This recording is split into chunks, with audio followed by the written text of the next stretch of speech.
One of the most effective things that the powers that shouldn't be have ever done is to hijack our language, to lay stake to certain words and phrases, and thereby to lay stake to entire ideas, concepts, territory of the mind.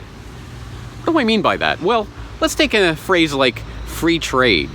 If you were to come out today and say, I'm a proponent of free trade, people will automatically assume that what you are saying is, I'm for NAFTA, I'm for the TPP, I'm for the World Trade Organization. When in reality, those ideas, those concepts, those bodies and organizations and deals are the exact opposite of free trade. They are managed trade, restricted trade, controlled trade. That's when the gangsters who claim monopoly over geographical territories get together and say, okay, I'll give you a little bit of this if you give me a little bit of that. They're taking the pie and dividing it up and saying, I'll let you have a little bit of my cherry pie, but I want some of that apple pie.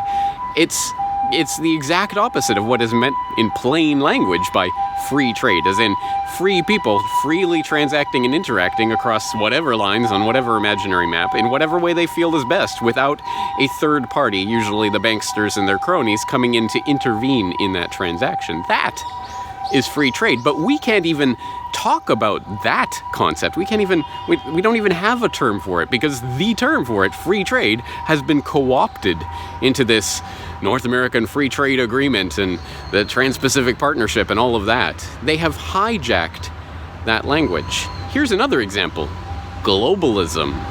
Now that's an interesting example. In many ways, I regret that the label that I have used, that I have applied to the enemies of freedom is globalist, because it is true in a sense.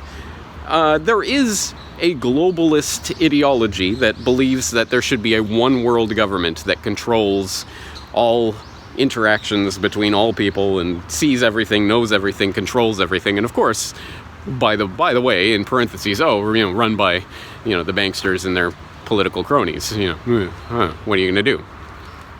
Now, that is certainly one form of globalism, but it is not the only form of globalism. What is globalism? It is the idea that, again, free people should be able to freely interact and transact with any people across whatever imaginary lines on whatever map, that we are free human beings, and that I don't need a special, let this person go by from the queen in order to cross an imaginary line on a map. All of the things that we now, unfortunately, take so much for granted that we don't even pause to think about them, but that are truly affronts to freedom.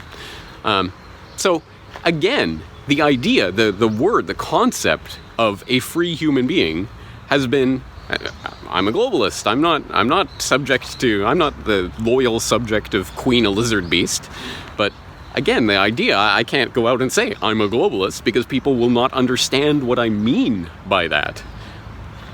Do you understand the insidious nature of this? Let's take one more example. Sustainability. Of course, when you say this, again, immediately, what do people think of? It is Agenda 21. It's the United Nations. It's, hey, we'll take our international body and we'll claim this section of the globe and we'll use it for our purposes and we'll call it sustainability. Of course, I mean, who isn't against that other than the cronies who get to profit directly from that? But what about the idea of local resilience, localism, the idea of, well, we can do it ourselves, we can grow things, we can trade amongst each other and profit amongst each other locally, and we can protect the environment because we don't want, to live on a dung heap. That is sustainability, isn't it? But again, that idea, that word sustainability has been co-opted and has come to mean part of this UN Agenda 2030, whatever nonsense. Again, time after time after time, real ideas, real concepts, real possibilities for freedom are co-opted because the language itself to describe those concepts has been co-opted. It's a very insidious process. It's, in some ways, the most fundamental way that we are controlled. We are controlled through our language. Students of Eric Blair will be well aware of this. Perhaps students of Ludwig Wittgenstein, if there are any philosophers in the crowd. The limits of our language are the limits of our reality. And if you control our language, you control reality itself. Maybe that's what Karl Rove was talking about in that infamous quotation. Link in the show notes if you don't know what I'm talking about. So, I think this is a pretty important concept. It's something that I've talked about a number of times over the years. I will definitely be doing more work on this, but I'm interested in hearing your take on this. Specifically, I've given a few examples: sustainability and globalism and free trade. What are some other words or phrases that have been hijacked by the powers that shouldn't be to serve their own ends, to divert us from the path of true freedom? I'm very interested to hear what you guys come up with. I think this is something that we need to explore in much greater detail, so I'm looking forward to doing that with you. James Corbett, CorbettReport.com.